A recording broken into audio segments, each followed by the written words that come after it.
దేవునికి మహిమ కలుగును గాక. నాకు ఈ మంచి అవకాశం ఇచ్చిన దేవాది దేవునికి, గ్రేస్ ఆఫ్ జీసస్ మినిస్ట్రీస్ వ్యవస్థాపక అధ్యక్షులు, దైవజనులు, తెనాలి మండల పాస్టర్స్ అసోసియేషన్ వైస్ ప్రెసిడెంట్ గారు,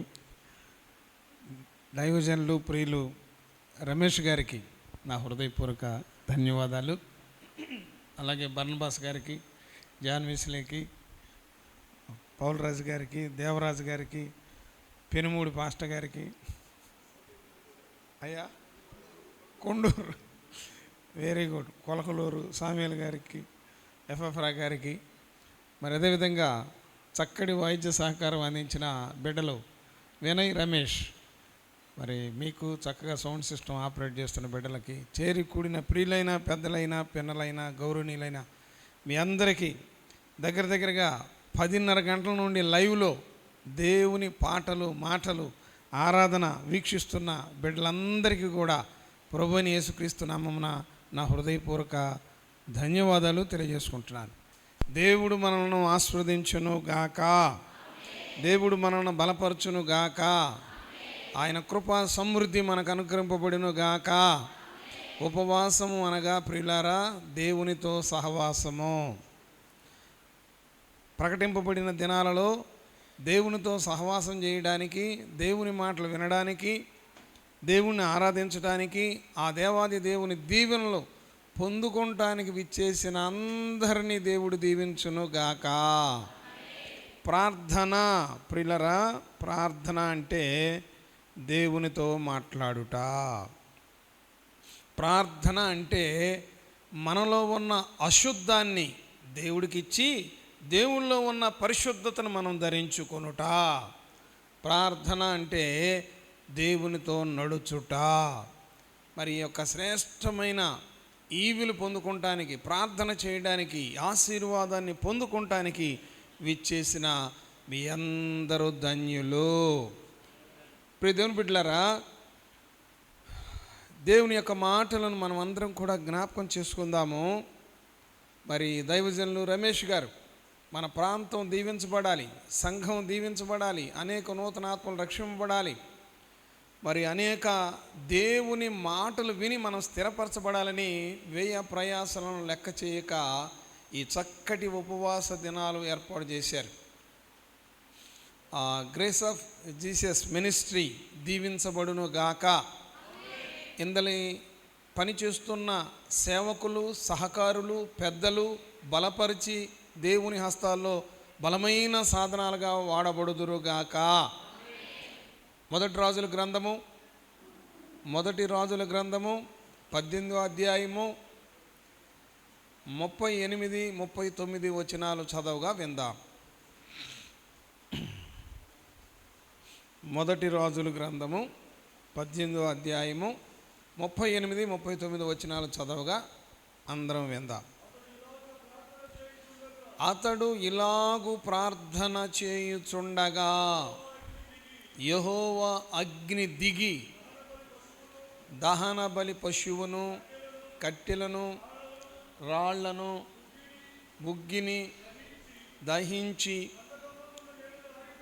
కందకములో ఉన్న నీళ్లను ఆరిపోజేసెను. దేవుని అగ్ని మన మీదకి దిగునుగాక, మండించబడుదుముగాక. ఈ యొక్క దినాలలో దేవుని కృపకు పాత్రులవుదుముగాక. ప్రియ దేవుని బిడ్డలారా, అతడు ఇలాగు ప్రార్థన చేయగా, ఏమని రాయబడిందమ్మా? అతడు ఇలాగు. మరి మనము ప్రార్థన చేయబోతున్నాం కొద్ది సమయంలో. అతడు ప్రార్థన చేయగా, అతనిని గురించి కొద్ది విషయాలు మనం జ్ఞాపకం చేసుకుంటే, ఏలియా ఇశ్రాయేలు దేశములో ప్రవక్త. ఏలియా దేవునికి బహు విధేయుడు. ఏలియా దేవుని కోసం తనను తాను బహుగా తగ్గించుకున్నటువంటి వ్యక్తి. సింపుల్గా ఆయన డ్రెస్ కోడ్ చాలా సింపుల్గా ఉంటుంది. ఆ తర్వాత దేవుడు ఏమి చెబితే అది చేసేవాడు. తనకంటూ ఎజెండాలు ఏముండేవి కాదు. దేవుడు ఆయనకి ఏది చెబితే ఏలియా గారు అది చేసేవాడు. అతడు మనము కూడా అలాంటి భక్తిలోకి ఎదుగుదుముగాక. ఇశ్రాయేలులు రాజు దగ్గరికి వెళ్ళి, నేను ఏర్పాటు చేసిన ప్రజలను తప్పుద్రోవ పట్టిస్తూ వ్యతిరేకంగా జీవిస్తున్నారు గనుక ఈ దేశంలో వర్షమైనను మంచైదు కురవదో వెళ్ళి చెప్పిరపో అన్నాడు. ఒక మహారాజు గారి దగ్గరికి వెళ్ళి దేవుడు ఎలాగ చెప్పాడని చెప్పొచ్చాడు. ఎంత ధైర్యం అండి, ఎంత ధైర్యం అండి. రాజుగారి దగ్గరికి వెళ్ళి దేవుడు చెప్పమన్న మాట చెప్పొచ్చేసాడు. ఆ తర్వాత ఇదిగో ఈ దేశంలో వర్షం మంచు కురవదు, నీళ్లు ఉండవు, ఆహారం ఉండదు కనుక నువ్వు కెరేతు వాగు దగ్గరికి వెళ్ళి అక్కడ నీళ్లు తాగుతా బ్రతుకు, నేను కాకుల ద్వారా నీకు ఆహారం పంపిస్తాను అంటే మారు మాట్లాడకుండా. ఇజ్రాయెల్ దేశంలో ప్రవక్త అంటే ఈక్వల్స్ టు క్యాబినెట్ మినిస్టర్ హోదా ఉన్న వ్యక్తి. ఇజ్రాయెల్ దేశంలో ప్రవక్త అంటే క్యాబినెట్ మినిస్టర్ హోదా. అలాంటి ఉన్నత స్థితిలో ఉన్న వ్యక్తిని దేవుడు అన్నాడు, వాగు దగ్గరికి వెళ్ళి ఆ కట్ట మీద ఉండు, ఆ నీళ్లు తాగుతూ ఉండు, కాకుల ద్వారా నీకు ఆహారము పంపిస్తా. మారు మాట్లాడకుండా వెళ్ళిపోయాడండి. ఆ వాగులో నీళ్ళు అయిపోయిందాకా నన్నేం చేయమంటావు అని అడగల. వాగులో నీళ్ళు అంటే మినరల్ వాటరా? వాగులో నీళ్ళు అంటే ఫ్రిడ్జ్లో వాటరా? వాగులో నీళ్ళు అంటే ఏమేమి ఉంటాయి దాంట్లో? ఏంటో సౌండ్ లేకుండా చెప్పారు. వాగులో నీళ్ళు అయిపోయిందాకా నన్ను ఏం చేయమంటావు అని అడగలా.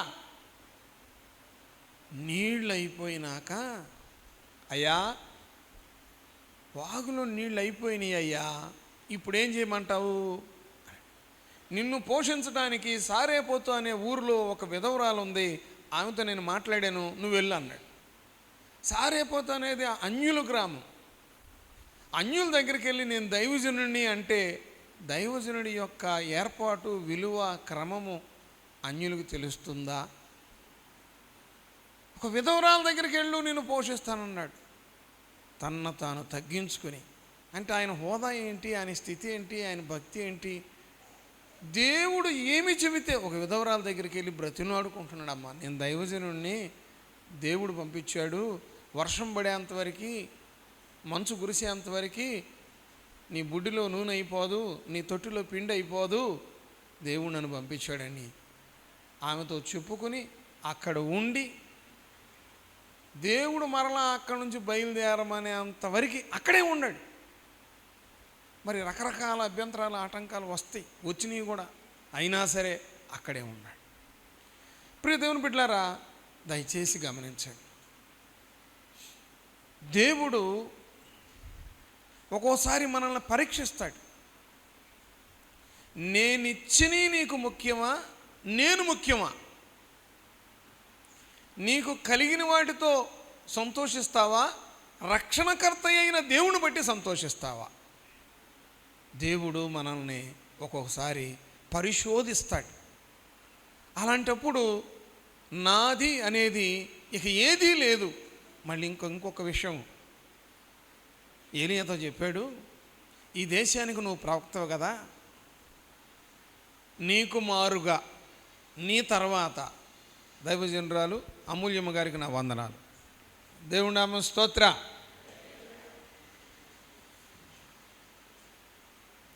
అమూల్యమ్మ గారు ఉండబట్టే మా రమేష్ గారు అంత తెల్లగా నున్నగా ఉన్నాడు. దేవుని నామం స్తోత్ర. అసలు పరిచర్య, సంఘం, కుటుంబం అంతా అమూల్యమే, అంతా అమూల్యమ్మ గారిదే. ఒకసారి చప్పట్లు కొట్టండి. దేవుని నామం స్తోత్ర. ప్రియ దేవుని బిడ్డలారా, దయచేసి మనం గమనిస్తే ఈ దేశానికి నువ్వు ప్రవక్తగా ఉన్నావు, నీకు మారుగా ఎలీషాన్ని ప్రతిష్ఠించు అన్నాడు. చూడండి ప్రియులారా, అక్కడ కూడా ఆయన ఇష్టాన్ని ఏమాత్రం దేవుని దగ్గర పెట్టలా. చూడండి, బిడ్డలు ఉంటారు, బిడ్డల కంటే ఎక్కువగా ఆత్మీయ బిడ్డలు నానా నానా నానా అని చేతి మీద నీళ్లు పోస్తూ ఉంటారు, మా బ్యాగులు మోస్తూ ఉంటారు, మాతో పాటు నిద్రలు మానుకుని మాతో ప్రయాణం చేస్తూ ఉంటారు. ఎంతోమంది ప్రియులు ఆత్మీయులు బహు దగ్గరగా ఉంటారు, కన్న బిడ్డల కంటే దగ్గరగా ఉంటారు. మరి వాళ్ళు చేస్తున్న పరిచర్య, వాళ్ళకున్న విశ్వాసాన్ని బట్టి ఈ బిడ్డ అయితే ఈ పని చెయ్యొచ్చు, ఈ బిడ్డ అయితే నా తర్వాత సేవా ధర్మాన్ని బాగా నిర్వర్తిస్తాడు, దేవునికి మహిమ కలగజేస్తాడనే అభిప్రాయం మనుషులుగా మనకు ఉంటుంది కదా. ఉంటుందంటారా ఉండదంటారా? అసలు అట్లాంటివే మాకు లేవు అన్నట్టు చూస్తున్నారు. సో ఆ విషయంలో కూడా నీది అనేది ఏమి, నేను చెప్పినట్టు నువ్వు చెయ్యి అంటే అలాగేనయ్యా. నీకు మారుగా అంటే ఆయన స్థానాన్ని దేవుడు చెప్పిన వాళ్ళకి ఇవ్వడానికి కనీసం అయ్యా నాదొక చిన్న మాట అనలా, నాదొక చిన్న రిక్వెస్ట్ అనలా. నీకు మారుగా ఎలీషాని ఈ దేశానికి ప్రవక్తగా ప్రతిష్ఠించు అన్నాడు, ఇక అంతే. కాలకట్ట మీదకి వెళ్ళు, అంతే. విధవరాల దగ్గరికి వెళ్ళు, అంతే. రాజుగారి దగ్గరికి వెళ్ళు, అంతే. అతడు ఎవరతను? దేవుని చిత్తానికి 100% తనను తాను అప్పగించుకున్నా. చప్పట్లు కొట్టండి. 100% దేవునికి తనను తాను అప్పగించుకున్న అతడు ఇలాగూ ప్రార్థన చేయగా. నీ ప్రార్థన నా ప్రార్థన ఆయన వినాలి అంటే, మన ప్రార్థనకు జవాబు రావాలి అంటే మనల్ని సహితం దేవునికి అప్పగించుకోవాలి. మనల్ని మనము దేవునికి అప్పగించుకోవాలి. చాలామంది సంఘానికి వస్తారు, ఎవరు ఆస్తిపరులా, ఎవరితో ఫ్రెండ్షిప్ చేస్తే గిట్టుబాటు అయిద్దా, ఎవరెమ్మట వెళితే మనకి కార్యం సఫలీకృతపరచబడుద్దా వెతుక్కుంటూ ఉంటారు కొంతమంది. అందరు కాదులే సుమి, కొందరు. ఏమండి, నా అనుభవంతో చెప్తున్నాను, డబ్బుతో ముడిపడిన బంధం డబ్బున్నంత వరకే కొనసాగుద్ది. మనసుతో ముడిపడిన బంధం మనిషి ఉన్నంత వరకు ఉంటుంది. మా బంధం డబ్బుతో ఏర్పడింది కాదు. రమేష్ గారు, బర్ణబాసు గారు, భానుప్రసాద్, పాలరాజు గారు, ఎఫ్ఎఫ్రా గారు, దేవరాజు గారు, శామ్యూల్ గారు, ఏమండి పెనుముడి పాస్టర్ గారు, ఏం పేరు నీ పేరు? ఇస్రాయేల్ గారు. మా బంధం డబ్బుతో ముడిపడింది కాదు, మనస్సుతో ముడిపడిన బంధం మాది. మేము మనుషులు ఉన్నంత వరకు కలిసే ఉంటాం. పరిశుద్ధాత్మ దేవుడే మాకు సాక్షి. దేవుడి నామం స్తోత్ర, దేవుడి నామం స్తోత్ర. క్రీస్తునందు ప్రియ దేవుని బిడ్డలారా, దయచేసి గమనించండి. అతడు ఇలాగూ ప్రార్థన చేస్తూ ఉండగా ఆకాశము నుండి అగ్ని దిగి. ప్రియ దేవుని బిడ్డలారా, గమనించండి, మన ప్రార్థనకు జవాబు రావాలి. మన ప్రార్థనకు జవాబు రావాలి. మనం ప్రార్థన చేస్తున్నామా? మరి చేస్తే సమాధానం వస్తుందా? మన ప్రార్థనకు సమాధానం వస్తుందా? ఖచ్చితంగా సజీవుడైన దేవుడు నువ్వు అడిగిన ప్రశ్నకు సమాధానం ఆయన చెప్తాడు. నువ్వు అడిగిన న్యాయ యోగ్యమైన నీ అవసరత నా దేవుడు తీరుస్తాడు. మనం ప్రార్థన చేస్తే ఆకాశము నుండి ఆనవాలు కనబడాలి, సృష్టి సమాధానం చెప్పాలి, భూమి దాని యొక్క ఫలము ఇవ్వాలి. ప్రార్థన అంటే ఆషామాషి కాదు. ప్రార్థన అంటే టుబుక్కు జర డుబుక్కిమే మాటలు కాదు.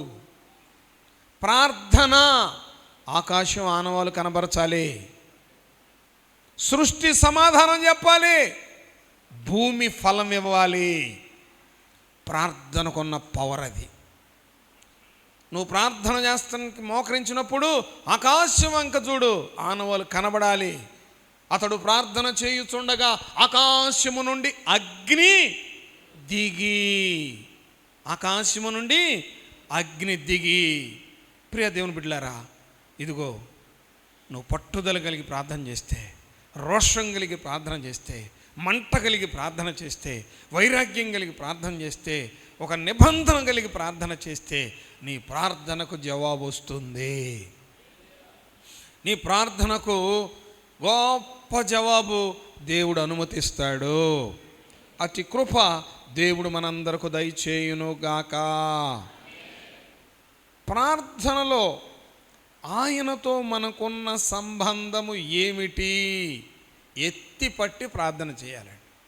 నువ్వు ప్రార్థన చేస్తున్నావు. Who are you? ఎవరు నువ్వు? ఆయన అడుగుతున్నావు. ఆయన నీకేమవుతాడు? ఆయనకి నీకు ఉన్నటువంటి రిలేషన్షిప్ ఏమిటి? నువ్వు ప్రార్థన చేస్తున్నావు. ఆయనతో మన సంబంధము ఏమిటి? ఎత్తి పట్టి ప్రార్థన చేయాలి. బిడ్డ వస్తుంది. అమ్మ అమ్మ అమ్మ అమ్మ అమ్మ ఆకలి అవుతుందంట. బిడ్డ ఏమని చెబుతుంది? నాకు ఆకలి అవుతుందని ముందు చెప్పదు. ముందు ఏం చెప్పుద్ది? అమ్మ అమ్మ అంటే నేను నీ బిడ్డనమ్మా, నాకు ఆకలి అవుతుంది. అట్లా నువ్వు ప్రార్థన చేస్తున్నావు. దేవునితో నీకున్న రిలేషన్షిప్ ఏమిటి? దాన్ని ఎత్తిపట్టి నువ్వు ప్రార్థన చేయి. ఆకాశం తెరవబడును గాక, సృష్టి నీకు సమాధానం చెప్పును గాక, భూమి నీకు ఫలం ఇచ్చును గాక. యోహాను సువార్త 17వ అధ్యాయం 10-11 వచనాలు చదవగా విందాం. యోహాను సువార్త 17వ అధ్యాయము 10-11 వచనాలు. యోహాను సువార్త 17వ అధ్యాయం 10-11 వచనాలమ్మా. నావన్నీయు నీవి, నావన్నీయు నీవి, నీవన్నీయు నావి, వారి యందు నేను మహిమ పరచబడి ఉన్నాను.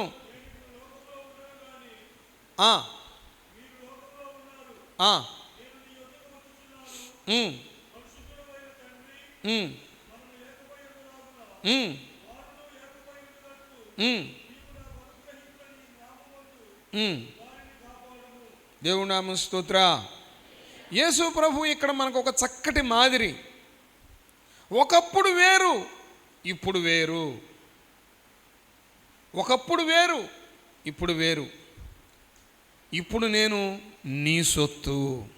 ఒకప్పుడు లోకంలో ఉన్నాను, ఒకప్పుడు లోకానికి నేను బానిసని, ఒకప్పుడు లోకస్తురాలని లోకస్తుణ్ణి.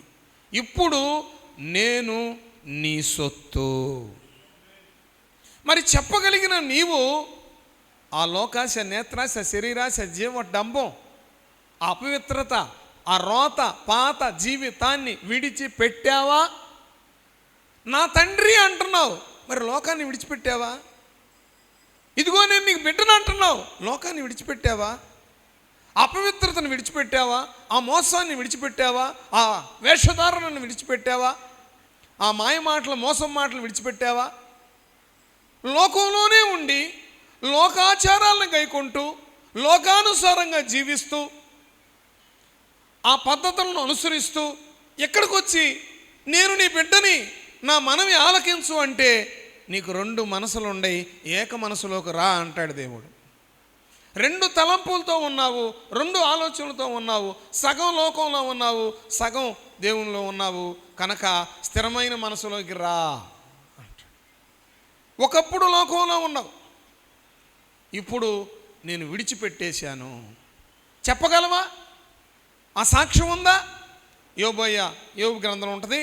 నీ భక్తి నీకు ధైర్యము పుట్టించదా?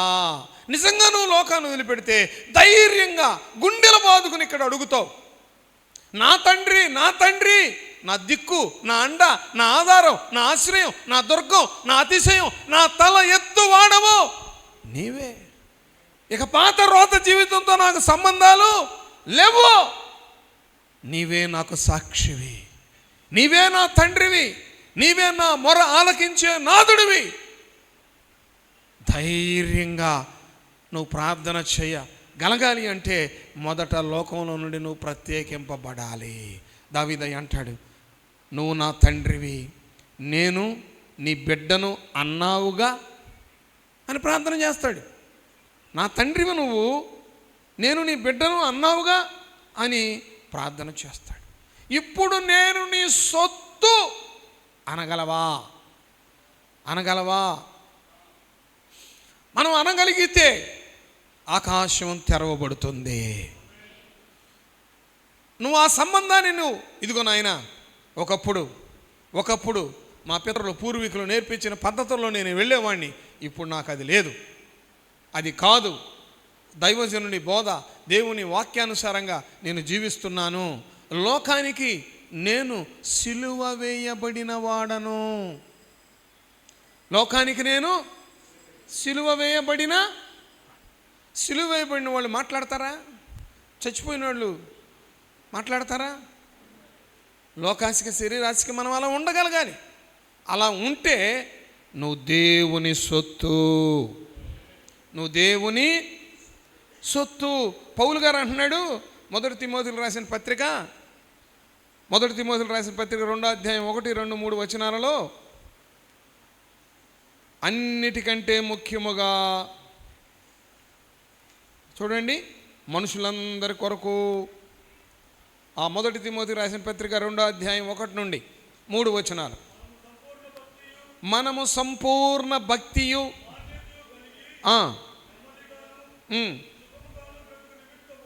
నెమ్మదిగాను సుఖముగాను బ్రతుకు నిమిత్తం అన్నిటికంటే ముఖ్యముగా మనుషులందరి కొరకును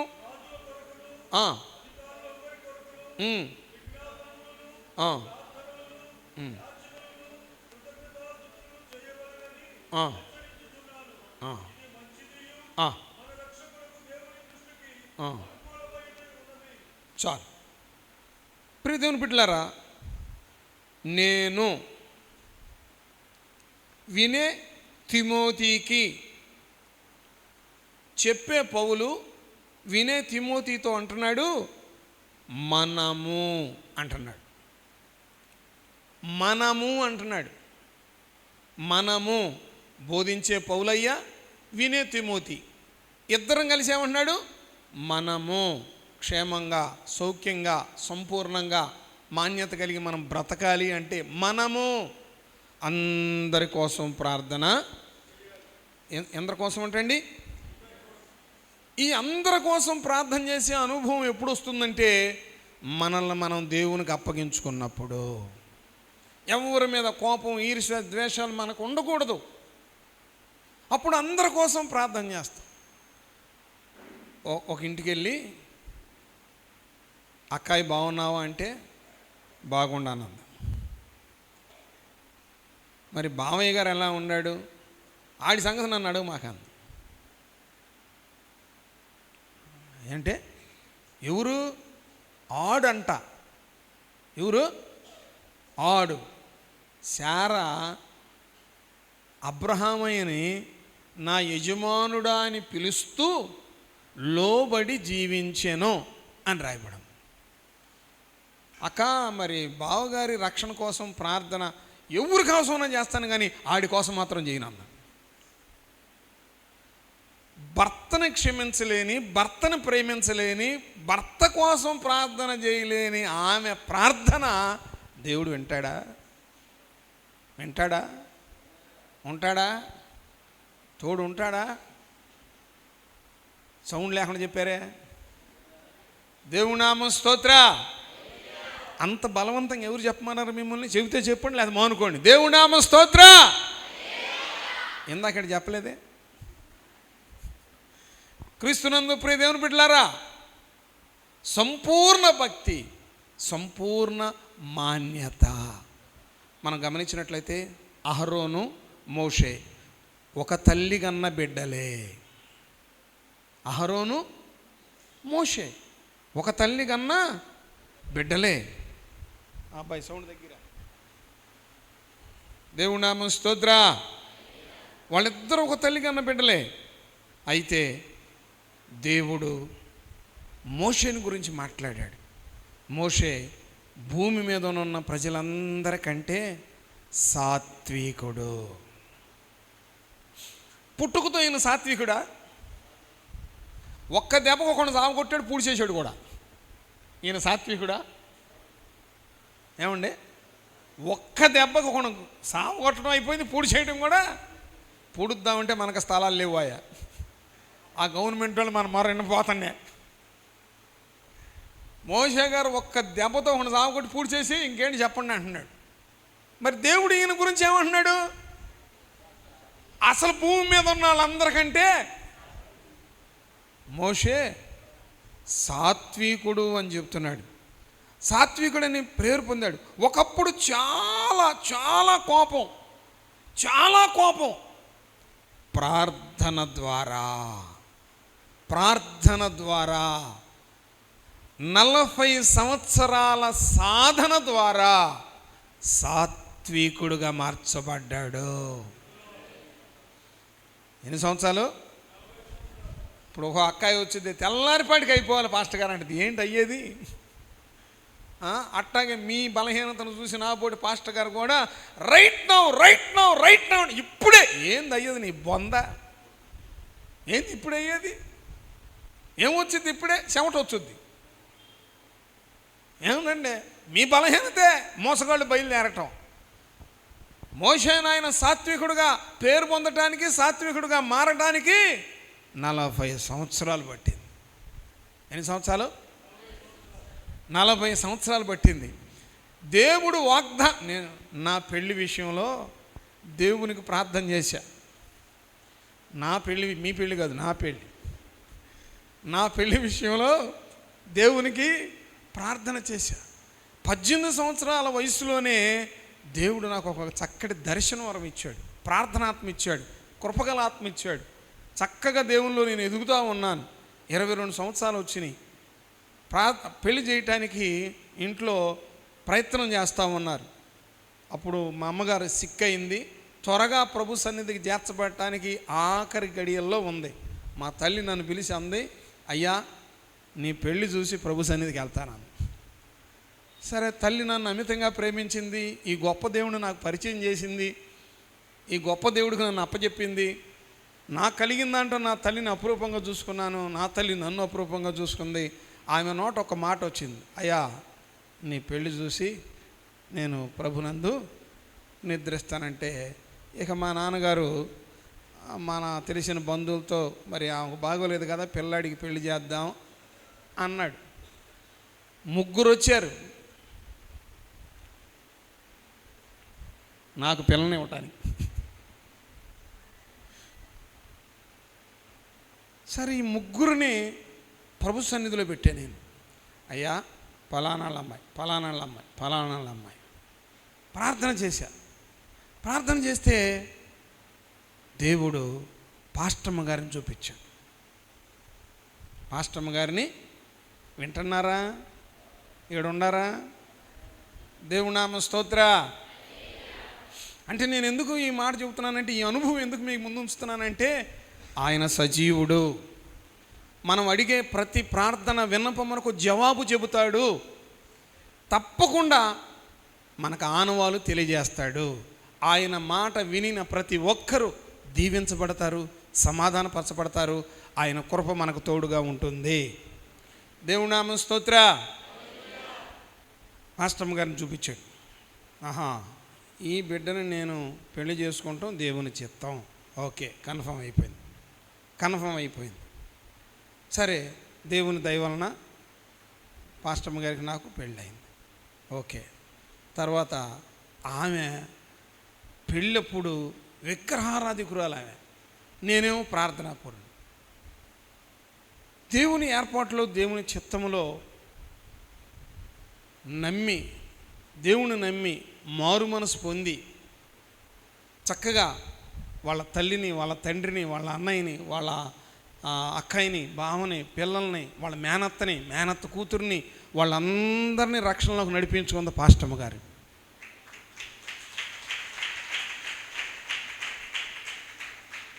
ఈ పెళ్ళి గురించి, ఈ రక్షణ గురించి నేను ఎందుకు మీకు జ్ఞాపకం చేస్తున్నానంటే, ఇప్పుడు ఎవరు చూపిస్తే ఏమైనా పెళ్లి చేసుకున్నాను నేను? ఎవరి నిర్ణయ ప్రకారం నేను ఏమైనా అంగీకరించాను? దేవుడు నాకిచ్చిన భార్యను నేను అర్థం చేసుకుంటానికి 25 ఏళ్ళు పట్టింది.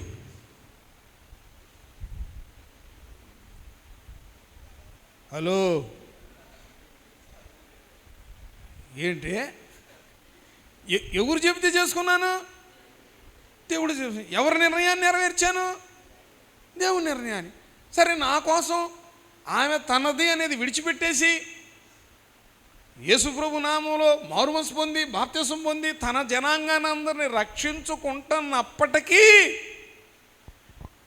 ఈమె నా భార్య అని నేను అర్థం చేసుకుంటానికి 25 సంవత్సరాలు పట్టింది. ఎందుకు ఈ మాట చెప్తున్నానంటే, రేపు నీకు మేలు కలుగుద్ది. రేపు నీకు మేలు దాచించాడు దేవుడు.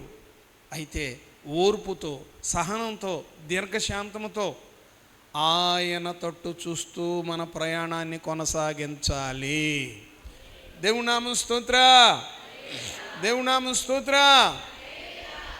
క్రీస్తునందు ప్రియ దేవుని బిడ్డలారా, మోషే నాయన గారు సాత్వికుడిగా మార్చబడటానికి 40 సంవత్సరాలు పట్టింది. మోషే నాయన గారు సాత్వికుడిగా మార్చబడటానికి ఎన్ని సంవత్సరాలు? 40 సంవత్సరాలు. మరి ఇలా మార్పు కలిగి నేను నీ సొత్తు, నీ ఇష్టం అన్న సంబంధం కలిగి ఉండాలి. నేను నీ సొత్తు ఎప్పుడంటే మోషే గారు 40 సంవత్సరాల తర్వాత చెప్పాడు ఈ మాట. అయ్యా, నా ప్రజలను విడిపించడానికి నేను నిన్ను పంపిస్తున్నా రా అంటే నేను ఎంతటి వాడిని అన్నాడు. నేనే పాడాడు అన్నాడు. నాకు తెలియదు అన్నాడు. నాకు చేత కాదు అన్నాడు. నాకు కుదరదు అన్నాడు. ఐ ఆమ్ నథింగ్ అన్నాడు. సరే, వెరీ గుడ్, నీ చేత కదా అంటున్నావుగా, నేను నేర్పిస్తారా అన్నాడు. దేవుని నామం స్తోత్ర, దేవుని నామం స్తోత్ర. మరి అదేవిధంగా ఆ పాతది నువ్వు విడిచిపెట్టావా? తర్వాత ఇక నేను 25 సంవత్సరాల తర్వాత నా భార్యను అర్థం చేసుకున్నాక ఇక మా పరిచర్య ఉందండి. అంతకుముందు పరిచర్యలోనే ఉన్నా, ప్రార్థన చేస్తూనే ఉన్నా, ప్రయాసపడతానే ఉన్నా. నమ్మండి, 100 కిలోమీటర్లు ఎల్ఎంఎల్ఎస్పా స్కూటర్ మీద వెళ్ళి సేవ చేసి వచ్చేవాడిని నేను. ఎన్ని కిలోమీటర్లు? 100 కిలోమీటర్లు. ఇక్కడ నుంచి ఒంగోలు అంటే సునాయాసంగా స్కూటర్ వేసుకెళ్ళిపోయేవాడిని. వింటున్నారా? ఏడకి రావాలంటే ఆటో లేకపోతే మీరు రాపోతానే, కష్టపడటానికి మీరు ఇష్టపడిపోతానే, ఏ టైంలో అయినా సరే వెళ్ళిపోయేవాడిని, ఎంత దూరమైనా వెళ్ళిపోయేవాడిని. దేవుని సేవలు ప్రయాసపడుతున్నా. కానీ దేవుడు నాకిచ్చిన భాగస్వామిని కలుపుకుని పరిచర్య చేయటానికి 25 సంవత్సరాలు పట్టింది నాకు. 25 సంవత్సరాలు. ఆ తర్వాత ఆమె సహకారాన్ని తీసుకుని ఆమె వాగ్దాన్ని నెత్తిపట్టి పరిచర్యలో అడుగు పెట్టాము. ఇక మామూలుగా లేదండి, మామూలుగా లేదు పరిచర్య. దేవుని నామం స్తోత్ర. అట్లాగే నువ్వు ఏది విడిచిపెట్టలేదో, నీ భార్యను అర్థం చేసుకోవట్లేదా? నీ భర్తను అర్థం చేసుకోవట్లేదా? నీ బిడ్డలను అర్థం చేసుకోవట్లేదా?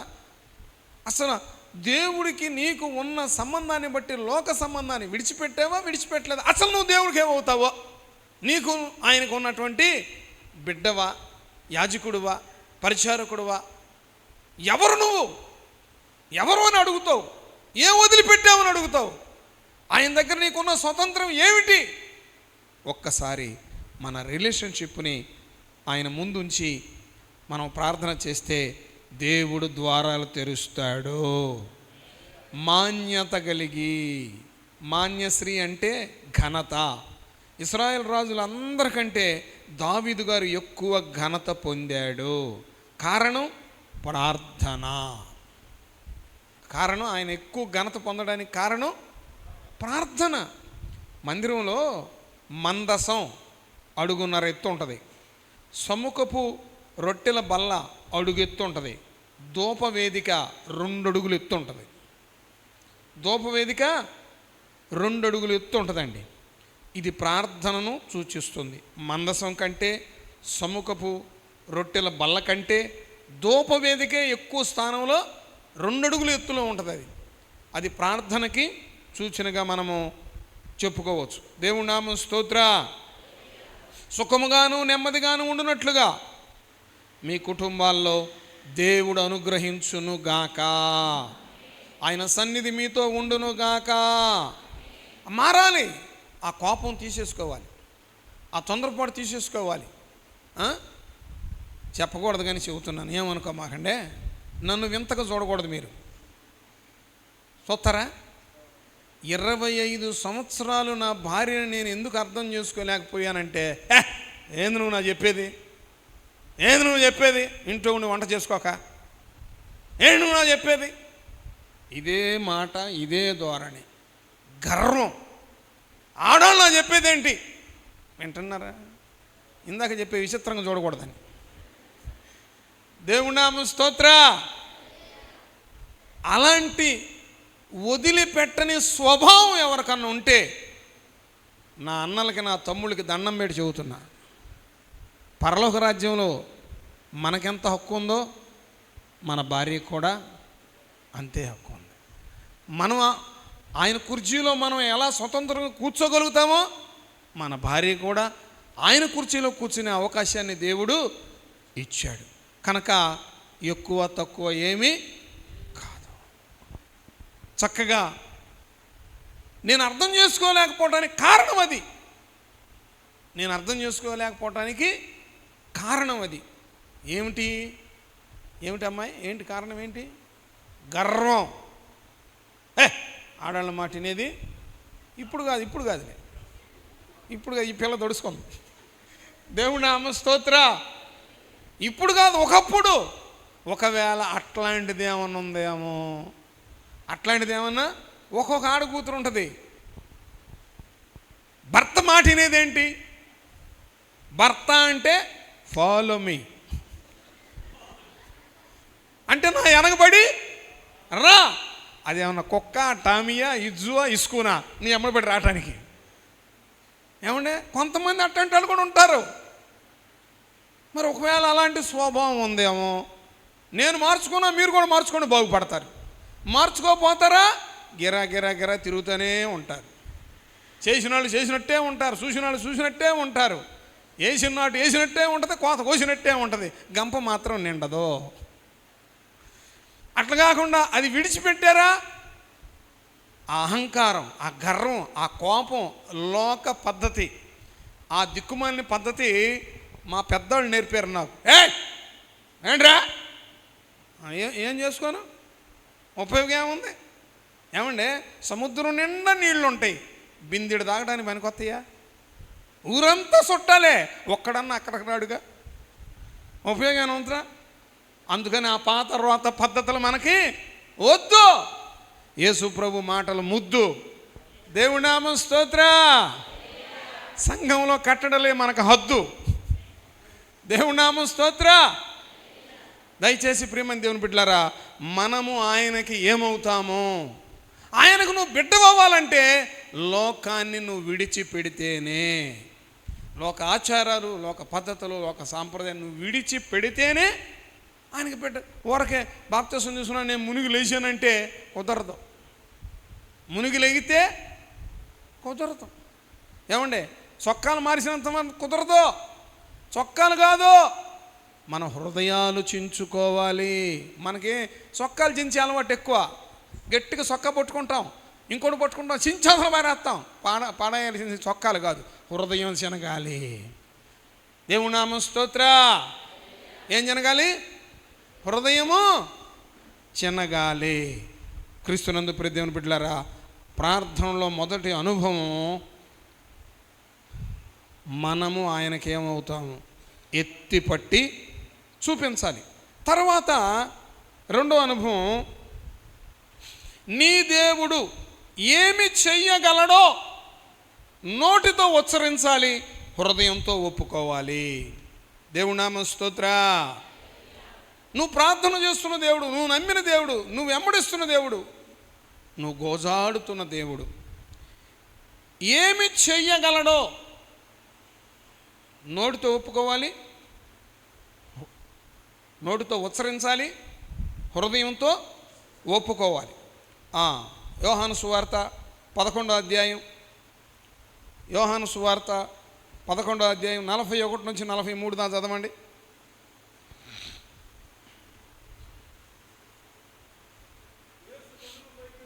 యేసు కనులు పైకెత్తి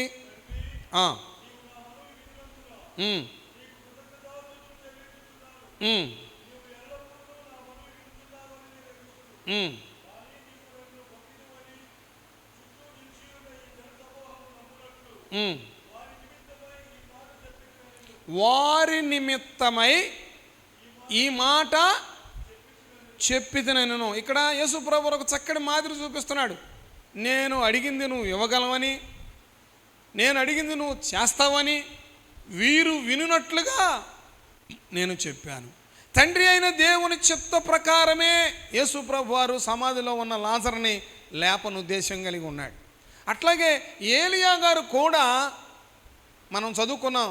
చూడండి, మొదటి రాజుల గ్రంథం 18వ అధ్యాయం 36వ వచనంలో నీ సెలవు లేకుండా నేను ఏది చేయట్లేదనే మాట, అద్భుతమైన మాట ఉంటుంది అక్కడ. మొదటి రాజుల గ్రంథం 18వ అధ్యాయం 36వ వచనం.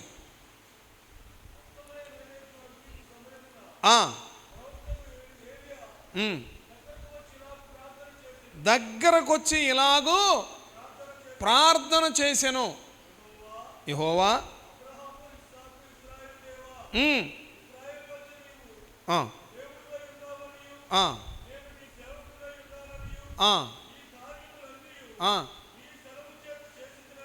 చూడండి, నీ సెలవు చేత నువ్వు వెళ్ళు, నేను కార్యం జరిగిస్తా. దేవుని శక్తిని, దేవుని సామర్థ్యాన్ని, దేవుని సార్వభౌమాధికారాన్ని గుర్తెరిగి రుచి చూచి ఆయన మాట చొప్పున వెళ్ళారు. వెళ్ళి ఇది నీవు చెయ్యగలవో యేసుప్రభు వారి మాదిరి చూపించాడు.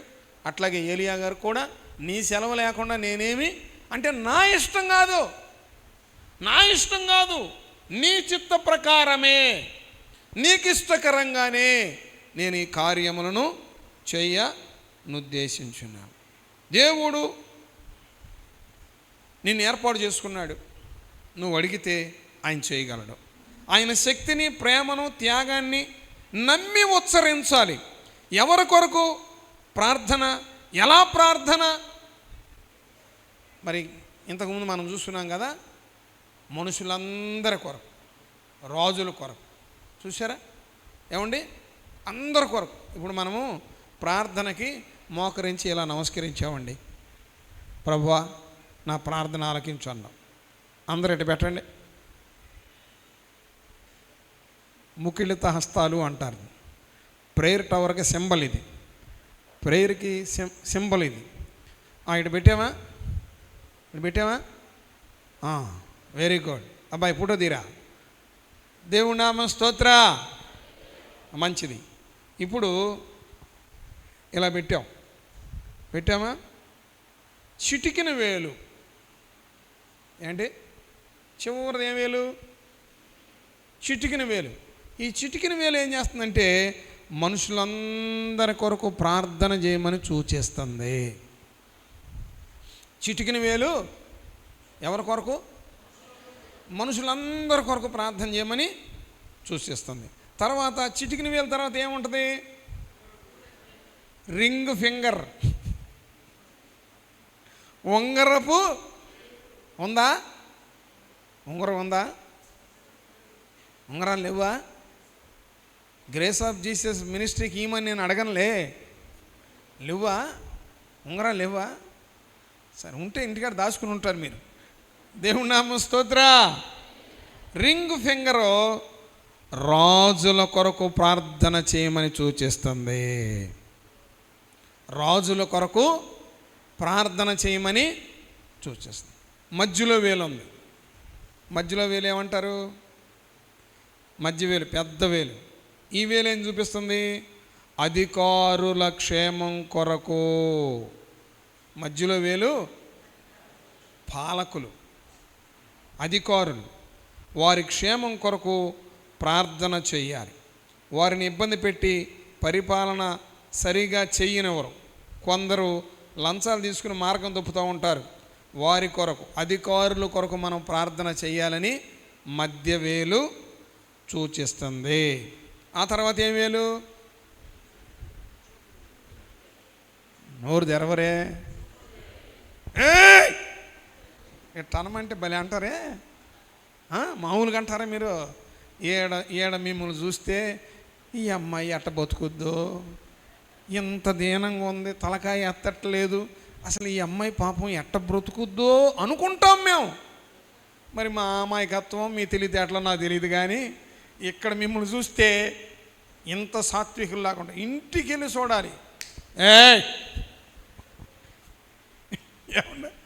ఏమండి ఈ చూపుడు వేలు ఎవరిని చూపిస్తుందంటే, క్రీస్తునందు ప్రియ దేవుని బిడ్డలారా, నిన్ను నడిపించే సంఘనాయకుడు, నిన్ను నడిపించే దైవజనుడు. ఇదిగో చూపుడు వేలు నడిపించు నాయకుడు కొరకు, సంఘ క్షేమం కొరకు, సంఘస్థుల కొరకు ప్రార్థన చేయమని చూపిస్తుంది. చూపుడు వేలు ఎవరిని చూపిస్తుందండి? మా సంఘం, మా పాస్టర్ గారు, మా సంఘ అధ్యక్షుడు, మా ఆత్మీయ సహోదరి సహోదరులు, మా మా మా అని చూపిస్తుంది చూపుడి వేలు. ఆ తర్వాత బొటన వేలు నీ కొరకు, నీ కుటుంబం కొరకు, పిల్లల కొరకు ప్రార్థించమని చూపిస్తుంది. ముందెవరు? ఇట పెట్టామండి, ఏది ముందు కనపడుతుంది? చిటికిన వేళ. మనం ఏం చేస్తామంటే రివర్స్ అన్నమాట. నేను, నా పిల్లలు, నా కుటుంబం ఎనఫ్, ఇక చాలు. అంటే నేను, నా పిల్లలు, నా కుటుంబం చాలు. రివర్స్ ప్రార్థన. ఎట్ట కాదు, ముందు నువ్వు ప్రారంభించాల్సింది మనుషులందరి కొరకు, తర్వాత రాజుల కొరకు, తర్వాత అధికారుల కొరకు, తర్వాత మన సంఘం కొరకు, మన సహవాసం కొరకు, దైవజనుడి కొరకు, పెద్దల కొరకు, ఆత్మీయ సహోదరి సహోదరుల కొరకు. ఈ 4 ప్రార్థనలు చేసిన తర్వాత నీ గురించి, నీ కుటుంబం గురించి, నీ పిల్లల గురించి. ఇది ప్రార్థనా క్రమం. దేవుడు మనల్ని ఆశీర్వదించును గాక. అప్పుడు చక్కగా దేవుడు మనకు తోడుగా ఉంటాడు. క్రమానుసారంగా ముందు కూరన్నం తింటామా, మజ్జిగన్నం తింటామా? మజ్జిగన్నం తిన్నా కూర అంటే, పెరుగన్నం అయిపోయిందండి, కాస్త పచ్చడి వేయండి, కాస్త అన్నం పెట్టండి, కాస్త కూర వేయండి అంటే మళ్ళీ అడిగామనుకో, పక్కన ఎరికిలి పుడే ఏముంది పక్కన అంటే రివర్స్లో మాట్లాడుతున్నా, రివర్స్లో చేస్తున్నా, రివర్స్లో తింటున్నా, వెంటనే మనకేం గుర్తొచ్చుద్ది? పక్కనే పాపం ఎల్లడేమో, తీసుకెళ్ళి దించొస్తే పోద్దేమో అనిపిస్తుందా? అందుకని మనం చేసే రివర్స్ ప్రార్థన కూడా మన దేవుడు అనుకుంటాడు, ఈ బిడ్డకి మైండ్ పోయిందేమో, ఎర్రగడ్డ హాస్పిటల్కి తీసుకెళ్తే పోద్దేమో, ఈ దైవ సేవకుడు పొద్దున్నే మైండ్ పోయిందేమో, అక్కడికి తీసుకెళ్తే పోద్దేమో అనుకుంటాడు ఆయన కూడా. అందుకని క్రమంగా చేయాలి. ముందు ఎవరి కోసం చేయాలి? మనుషులందరి కోసం. మనుషులు ఎన్ని రకాల బాధల్లో ఉంటారో తెలుసా? సొంత అన్నే చెల్లిని పాడు చేయడానికి ప్రయత్నం చేస్తాడు, సొంత మామే కోడలను పాడు చేయడానికి ప్రయత్నం చేస్తాడు, సొంత చెల్లె కాని పని చేస్తూ ఉంటుంది. దౌర్జన్యం, భయంకరమైన బంధకాల్లో ఉన్నారు, శ్రమంలో ఉన్నారు, చెప్పుకోలేని వ్యాధుల్లో ఉన్నారు, తిండి జరగని వాళ్ళు ఉన్నారు, ఇబ్బంది పడేవాళ్ళు ఉన్నారు, వ్యాధిగ్రస్తులు ఉన్నారు, చెప్పుకోలేని సమస్యలు, చెప్పుకోలేని వ్యాధులు, చెప్పుకోలేని వింత సమస్యలు. నీ ప్రార్థన వారిని విడిపిస్తుంది. నీ ప్రార్థన ద్వారా వారు విడుదల పొందుతారు. బంధకాల్లో ఉన్నవారు, శ్రమల్లో ఉన్నవారు, వేదనలో ఉన్నవాళ్ళు, బాధలో ఉన్నవాళ్ళు, ఇబ్బందుల్లో ఉన్నవాళ్ళు నడిపిస్తారు. వాళ్ళు దేవుని సన్నిధికి నడిపిస్తారు, విడిపించబడతారు. అందుకని మనుషులందరి కొరకు ఏం చేయాలి? ప్రార్థన చేయాలి. ఎన్ని రకాల సమస్యలో చెమటానికి వీల్లేదు. ఏంటి వీళ్ళకి ఇన్ని సమస్యలు ఉన్నాయా అని చెబితే వింతగా ఉంటుంది. అన్ని సమస్యలతో ఉన్న ప్రజలు, దైవజనులకు ఎన్నో సమస్యలు ఉంటాయి, పెద్దలకు ఎన్నో సమస్యలు ఉంటాయి, ప్రజలందరికీ ఎన్నో సమస్యలు ఉంటాయి. కొందరు చెప్పుకుంటారు, కొందరు చెప్పుకోలేక గుండెల్లో కుమిలిపోతూ ఉంటారు, కుంగిపోతూ ఉంటారు. వాళ్ళ కోసం ప్రార్థన చెయ్యాలి. ఇప్పుడు కొత్తగా ఇంటికి కోడలు వచ్చిందనుకో, అత్త మామూలుగా ఏపు తినదు. ఆ అత్త కంటే ఆడబిడ్డ ఇంకా మరీ రోస్ట్ ఫ్రై చేసుద్ది. ఆడబిడ్డ దెబ్బకి కోడళ్ళు బారిపోయిన కుటుంబాలు చాలా ఉన్నాయి. అత్త దెబ్బకి చెప్పేది ఏముంది లేక. ఏమండి, మరి అట్లా బాధపడేవాళ్ళు ఎంతమంది ఉన్నారో. మన ప్రార్థన ద్వారా వారికి విడుదల కలుగునుగాక. కనుక దైవజనుడు వాక్యం ద్వారా మనకు తెలియజేస్తున్నాడు, ముందు మనుషులందరి కొరకు ప్రార్థన చేయండి. నశించిపోతున్న వాళ్ళు ఎంతమంది అండి, దుర్వ్యసన పరులు ఎంతమంది అండి, దుష్ట సాంగత్యం ఎంతమంది అండి, బంధించబడిన వారు ఎంతమంది అండి, బలత్కార శక్తులు ఎంతమంది అండి, మావిస్టులు, శాడిస్టులు, రేపిస్టులు, నాస్తికులు, విగ్రహారాధికులు ఎంతమంది అండి. వాళ్ళందరి కోసం ప్రార్థన చెయ్యాలి. వారందరి కోసం మనం చేసే ప్రార్థన మనకు ఆశీర్వాదకరంగా మరులును గాక, మరల కొలపబడును గాక. దేవునామ స్తోత్ర, దేవునామ స్తోత్ర. నువ్వు చేసే ప్రార్థన ఆయన వింటాడని, ఆయన నీ కార్యము జరిగించగలడని నమ్మాలి, నమ్మి ఉచ్చరించాలి. దేవుడు మన ప్రార్థన ఆలకిస్తాడు. దేవునామ స్తోత్ర. ఇప్పుడు నీ స్థితి ఇలా ఉందని బాధపడమాక, భయపడమాక. ఇదిగో ఈరోజు నిన్ను నిందించిన వాళ్ళే రేపు దండలు వేస్తారు. నిన్ను నిందించిన వాళ్ళే, నిన్ను దూషించిన వాళ్ళే, నిన్ను ఎగతాళి చేసిన వాళ్ళే రేపు దండలు పట్టుకొని లైన్లో ఉంటారు. దేవుడు నిన్ను ఘనపరిచినప్పుడు, దేవుడు నీకు గొప్ప విజయాన్ని ఇచ్చినప్పుడు, దేవుడు నిన్ను లేవనెత్తినప్పుడు, దేవుడు నిన్ను వాడుకుంటున్నప్పుడు క్యూలో ఉంటారు దండలు పట్టుకుని. ఒకప్పుడు విమర్శించిన వాళ్ళే, ఒకప్పుడు నిందించిన వాళ్ళే, ఒకప్పుడు చేదరించుకున్న వాళ్ళే, ఒకప్పుడు లెక్క లేకుండా మాట్లాడిన వాళ్ళే. నువ్వు బాధపడమాక, నువ్వు భయపడమాక, కుంగిపోమాక. ప్రార్థన అనే ఆయుధాన్ని నువ్వు తీసుకో, సంఘం అనే యుద్ధ భూమిలో నిలబడు. దేవుడు నీ పక్షా నుండి యుద్ధం చేపిస్తాడో. విజయం మనకొచ్చునుగాక, విడుదల మనకొచ్చునుగాక, ఘనపరచబడుదుముగాక, హెచ్చింపబడుదుముగాక.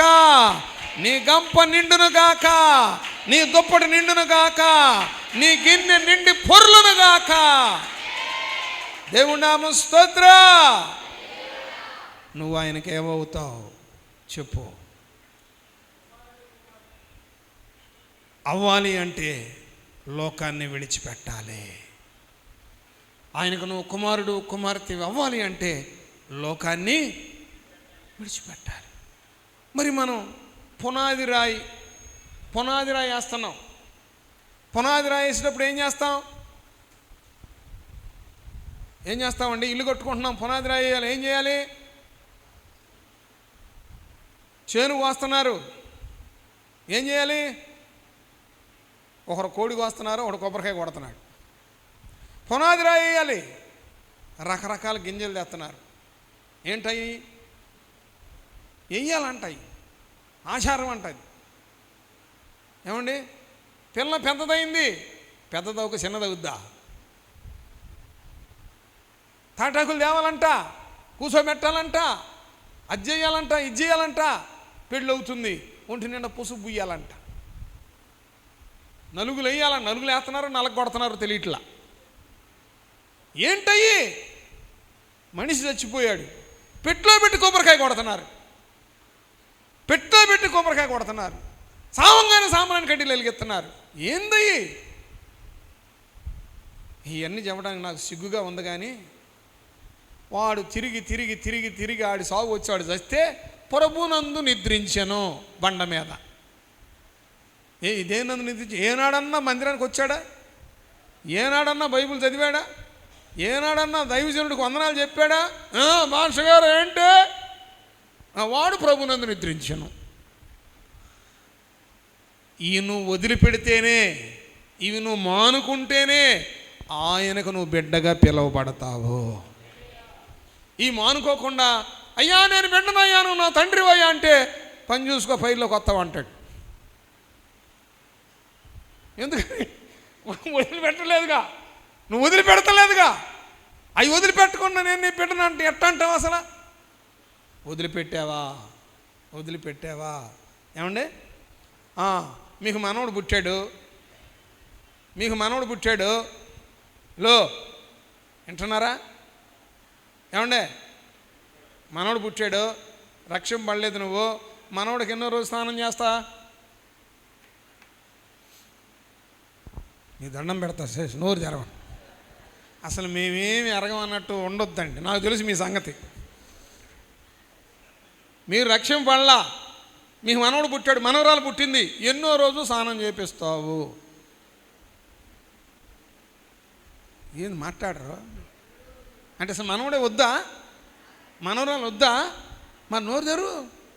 ఎన్నో రోజు అమ్మ పెద్ద చెప్పమ్మా, ఏంటా నువ్వు చేపిస్తావు స్నానం? ఏంది ఆయన చేపిస్తాడేమో, రేపు మా మనవడ మనవరాలు పుట్టితే నీకు అడ్రస్ చెప్పాయా, కబురు చేస్తా. ఏమ్మా ఎన్నో రోజు చేపిస్తారు? వెరీ గుడ్, మంచిది, క్రమం. రక్షింపబడిన తర్వాత ఎన్నో రోజు చేపిస్తావు. ఆ ఒక్కటి అడగనట్టు నన్ను చూడొద్దు, చెప్పు నువ్వు. అప్పుడు అంతే, ఇప్పుడు మరి మార్పేది ఉందంటావా? అప్పుడు ఎట్లా చేస్తున్నావో ఇప్పుడు కూడా అంతే. శుక్రవారం డబ్బులు ఇవ్వు, లైట్ వేయంగానే డబ్బులు ఇవ్వు, రూపాయి బిళ్ళ కనపడితే కింద పడితే తీసుకుని జేబులు వేసుకోవచ్చు కదా. నువ్వు దేవుని పెట్టవా?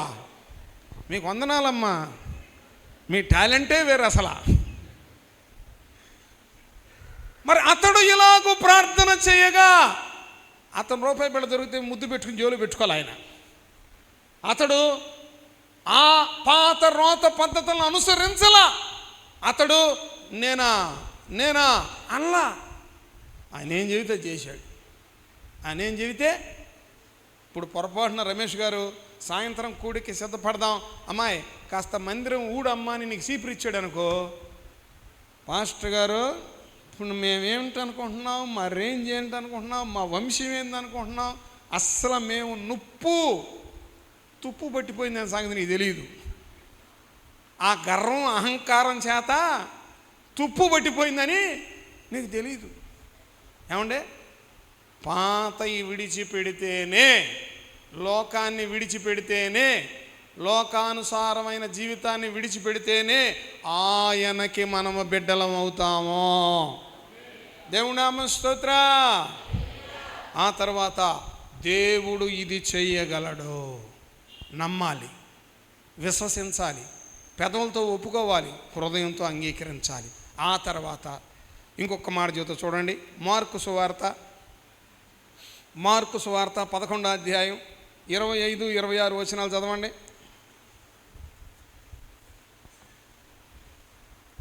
మార్కు సువార్త 11వ అధ్యాయము 25, 26 వచనాలు.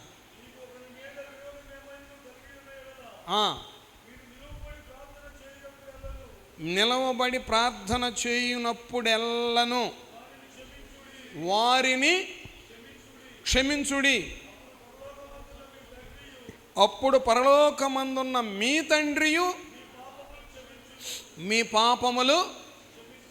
ఇదిగో, ప్రార్థన చేయడానికి నువ్వు నిలబడినప్పుడు, ప్రార్థన చేయడానికి నువ్వు సిద్ధపడినప్పుడు, ప్రార్థన చేయడానికి మోకరించినప్పుడు నీకు గుర్తొచ్చిన ఎవరి మీద నీకు కోపం ఉందో, ఎవరి మీద నీకు కోపం ఉందో ఆ వ్యక్తినంట, ఆ ఆడబిడ్డను కానీ ఆ సహోదరుని కానీ ముందు క్షమించి తర్వాత మోకరించాలి. ఏం చేయాలంట? మనస్ఫూర్తిగా నువ్వు క్షమించు. అవతల వ్యక్తి క్షమించాడా క్షమించలేదా నీకు అనవసరం. నువ్వు హృదయపూర్వకంగా మనస్ఫూర్తిగా నువ్వు క్షమిస్తే దేవుడు నిన్ను క్షమిస్తాడు. దేవుడు నిన్ను క్షమిస్తాడు. ఏమండి, మరి మోకరించినప్పుడు ఎంతోమంది మన ఎగతాళి చేసిన వాళ్ళు ఉంటారు, మనకు నష్టం కలగజేసిన వాళ్ళు ఉంటారు, మన సరిహద్దు రాళ్ళని మార్చిన వాళ్ళు ఉంటారు, మన దగ్గర డబ్బులు తీసుకుని ఎగ్గొట్టిన వాళ్ళు ఉంటారు. ఏమండి, మనల్ని మన బిడ్డల్ని ఆరేసిన వాళ్ళు ఉంటారు, ఉతికేసిన వాళ్ళు ఉంటారు. వింటున్నారా?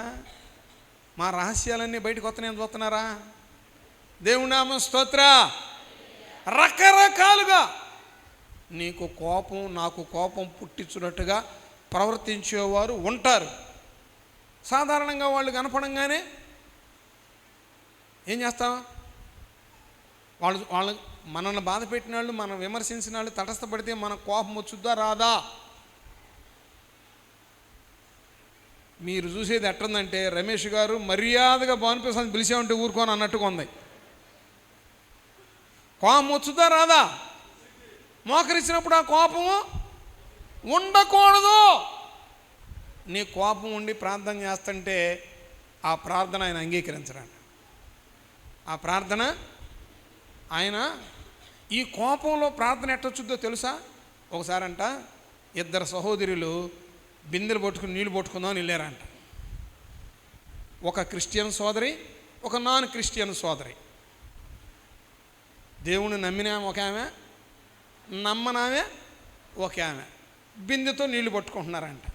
మొత్తానికి నా బిందె ముందు అని నమ్మని సోదరి దేవుణ్ణి నమ్మిన సోదరిని బిందె సొట్టపడేటట్టు కొట్టిందంట. దేవుణ్ణి నమ్ముకున్న సోదరిని బిందె సొట్టపడేటట్టు కొట్టిందంట. ఈమె ఏం చేసిందంటే, బిందెలో నీళ్లు పెట్టుకొని ఇంటికి వెళ్ళి మోకరిచ్చి ఈమె ప్రార్థన చేస్తుందంట. ప్రభువా, నన్ను ముట్టినవాడు నీ కన్ను గుట్టు ముట్టినట్టు, ఇదిగో నా మీద చెయ్యేసిన వాళ్ళను ఊరుకోనన్నావు, నా మీదకి లేచిన వాళ్ళను ఊరుకోనన్నావు. నువ్వు చూసావయ్యా, నువ్వు విన్నావయ్యా, దాని చెయ్యి పడిపోవాలయ్యా, దాని కాలు ఇరిగిపోవాలయ్యా, ఆ కుటుంబం అంతా హాస్పిటల్ పాలవ్వాలయ్యా, నేను వెళ్ళాలయ్యా, నేను చూడాలయ్యా, నీకు కృతజ్ఞతాస్తుతులు చెప్పాలయ్యా. ప్రార్థన ఇది దేవుడు వింటాడా? మరి కోపంలో ఇట్లాంటి మాటలు వస్తాయి. కోపం ఉంటే, కోపం లేదనుకో, అయ్యా చిన్న బిడ్డ తెలియక నామే చేయి చేసుకుంది, క్షమించయ్యా. చిన్న బిడ్డ తెలియక మాట్లాడాడు, క్షమించయ్యా, క్షమించిన ఆయన. ఇంకోసారి అలా మాట్లాడకుండా బిడ్డ మనసు మార్చు, ఆమె మనస్తత్వాన్ని మార్చు. ఇది కోపం లేని వాళ్ళు చేసే ప్రార్థన. కోపం ఉన్నవాళ్ళు ఏం చేస్తారు?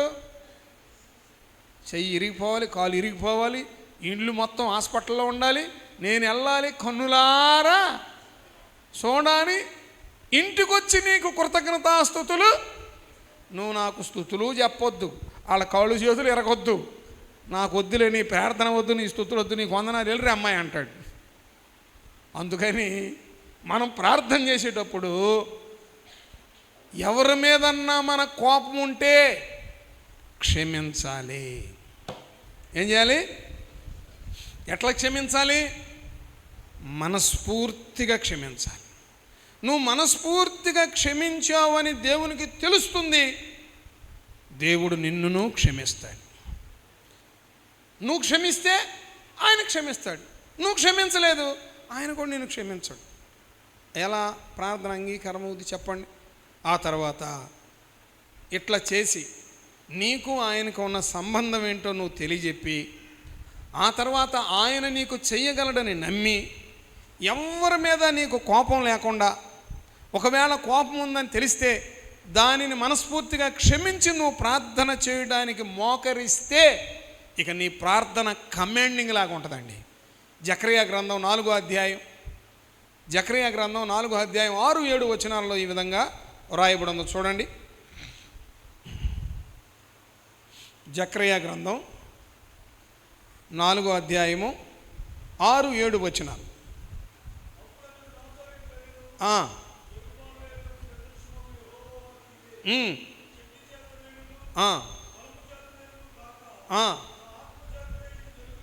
నా ఆత్మ ద్వారానే దీన్ని జరుగునని చూసారా? నా శక్తి చేత కాదు, నా బలం చేత కాదు, దేవుని ఆత్మ ద్వారా కార్యము. నువ్వు మోకరించి సమస్యలతో నువ్వు మాట్లాడు, సమస్యను నువ్వు గద్దించు, సమస్యను నువ్వు ఖండించు. ఓ సమస్య, ఓ రోగమా, ఓ దెయ్యమా, ఓ దరిద్రమా, యేసు నామమున వెళ్ళిపో.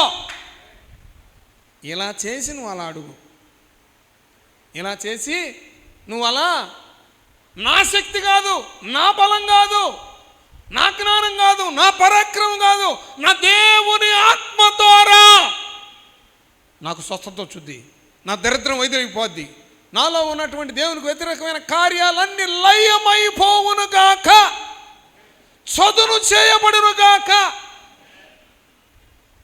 మలాకీ గ్రంథం 3వ అధ్యాయం 10వ వచనంలో రాయబడిన ప్రకారం కన్నీటితో విత్తువాడంట ఆనంద గానములతో పనలు కోసుకుంటాడంటండి.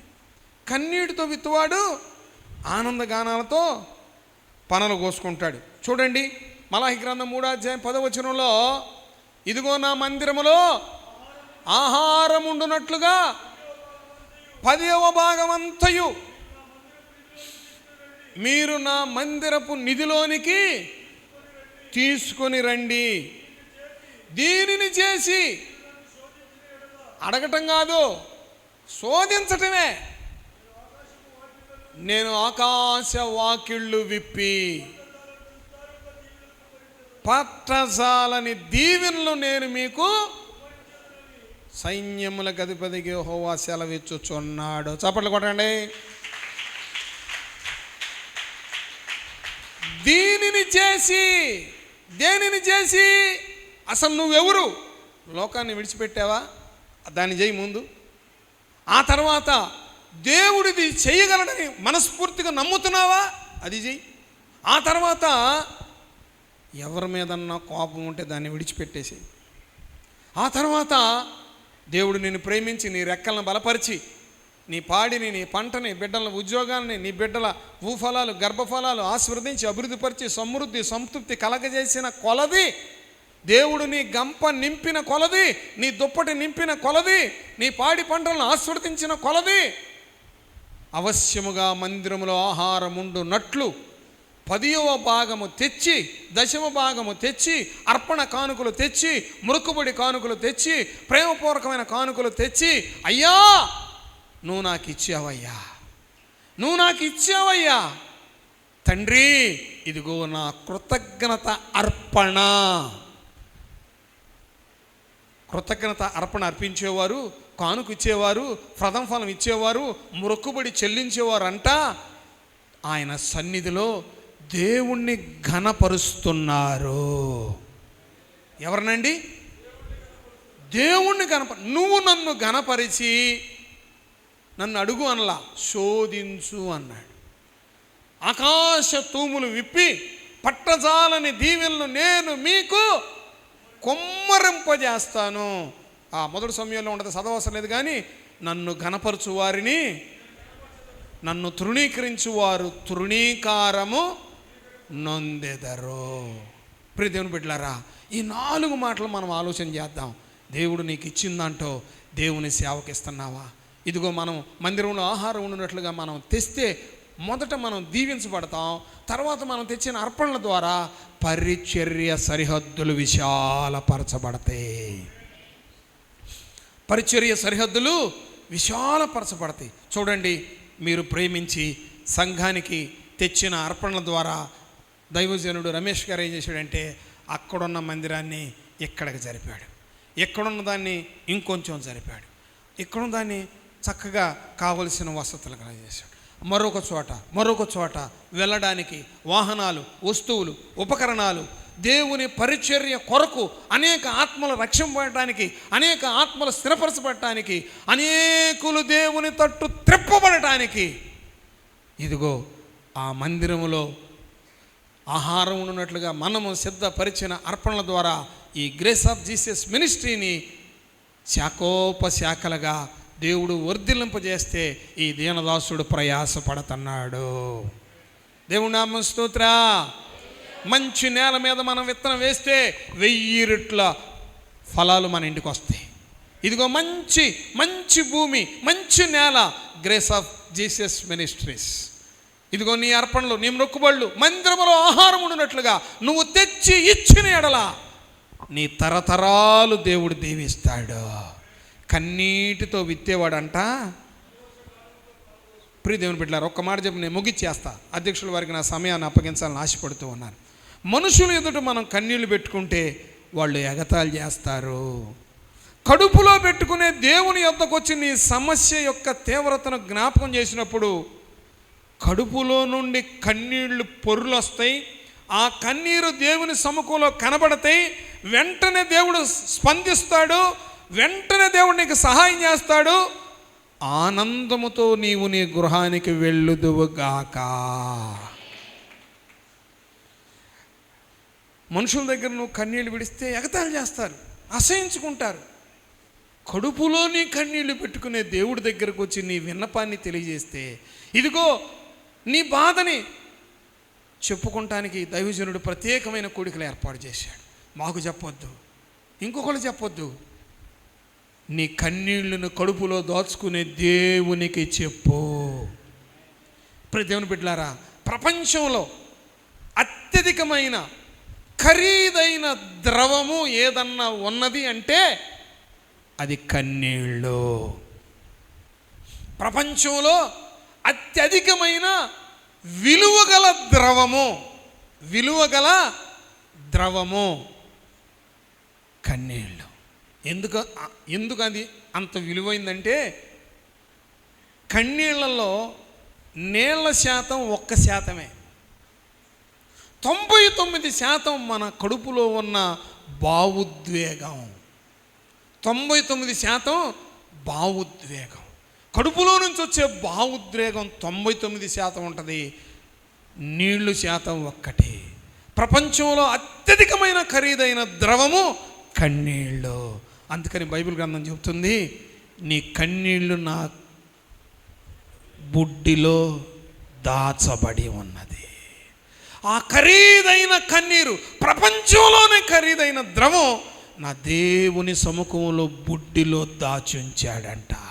ఈ ఉపవాస దినాలలో నీ కన్నీళ్లు కడుపులో పెట్టుకునే దేవుని దగ్గరకు వచ్చి అంగలార్చి హృదయపూర్వకంగా లోకాన్ని విడిచిపెట్టి, పాపాన్ని విడిచిపెట్టి, కోపాన్ని విడిచిపెట్టి, అతిశయాన్ని విడిచిపెట్టి, అహంకారాన్ని విడిచిపెట్టి, గర్వాన్ని విడిచిపెట్టి, నా దిక్కు నీవే, నీకే నేను మొక్కానని దేవుని పాదాలు పట్టుకుని కన్నీటితో నీ సమస్య గురించి ప్రార్థన చేసినట్లయితే నీ సమస్య 4 రోజుల్లోనే పరిష్కారం అయిపోతుంది. నీ దేవుని దగ్గరకు వచ్చి నువ్వు ఒప్పుకొని విడిచిపెట్టి, సంఘ క్షేమం కొరకు, దైవజనుల క్షేమం కొరకు, రాజుల క్షేమం కొరకు, అధికారుల క్షేమం కొరకు, మనుషులందరి క్షేమం కొరకు, మన ప్రాంత క్షేమం కొరకు, మన పట్టణ క్షేమం కొరకు, మన దేశ క్షేమం కొరకు నువ్వు అంగలారిస్తే, నువ్వు చేతులెత్తితే, నా బిడ్డ అని నా దేవుడు నిన్ను కౌగిలించుకుంటాడు, నిన్ను హత్తుకుంటాడు, నిన్ను ఎత్తుకుంటాడు, నీ దుప్పటి నింపుతాడు, నీకు కావలసిన సమృద్ధిని నీ భుజాన పెట్టి నీ ఇంటికి పంపిస్తాడు. క్రీస్తునందు ప్రియ దేవుని బిడ్డలారా, ఈ అమూల్యమైన సమయం, ఈ శ్రేష్టమైన సమయం ఎవరు జార విడుచుకోవద్దు. చక్కగా దేవుని సన్నిధిలోకి వచ్చి నీ కన్నీళ్లు కడుపులో పెట్టుకోగల దేవునికి ప్రార్థన చేసిన ఎడల నీ ప్రార్థనలు ఆలకించే దేవుడు తరతరాల ఆశీర్వాదం మనకు, తరతరాల ఆశీర్వాదం సంఘానికి, తరతరాల ఆశీర్వాదం ఈ పరిచర్యకు దేవుడు అనుగ్రహిస్తాడని మనవి చేస్తూ దేవుని మాటలు ముగిస్తున్నాను. తండ్రి అయిన దేవుడు ఆయన అమూల్యమైన మాటలు మనందరి హృదయాల్లో నీరుగట్టి ఫలింప చేయును గాక. దయచేసి ప్రార్థన చేద్దాం. మన ప్రియులు ప్రార్థన చేసేయమంటారు? దయచేసి కన్నులు మూసుకున్నట్లయితే అందరం ప్రార్థన చేసుకుందాం. ప్రియ దేవుని బిడ్డలారా, దయచేసి అవకాశం ఉన్నవాళ్ళు మోకరించండి, అవకాశం లేని వాళ్ళు కళ్ళు మూసుకోండి. ఇదిగో ప్రత్యక్ష ప్రసారాల ద్వారా దేవుని మాటలు వింటున్న ప్రతి ఒక్క బిడ్డ కళ్ళు మూసుకుని ప్రార్థన చేద్దాం. అమ్మా, నువ్వెవరివి? లోకానికి నువ్వెవరివి? దేవునికి నువ్వెవరివి? లోకాన్ని విడిచిపెడితే దేవుని బిడ్డవి, లోకాన్ని విడిచిపెట్టకపోతే నువ్వు లోకస్తురాలివే. అన్యుడుగా ఉంటావా? ఆయన పాదాల దగ్గరకు వచ్చి ధన్యుడిగా మార్చబడతావా? అన్యుడిగా ఉంటావా? ఆ ధన్యతల కొండెక్కుతావా? అన్యుడిగా ఉంటావా? ఆపదలో నీ కన్నీళ్లు తన బుడ్డిలో దాచుకునే దేవుని దగ్గరకు వచ్చి నువ్వు మొరపెడతావా? అయ్యా ప్రార్థన చేద్దామా? అమ్మ ప్రార్థన చేద్దామా? పరిశీలన చేసుకున్నావా? ప్రతి ఒక్కరూ ఎవరు మౌనంగా ఉండద్దు.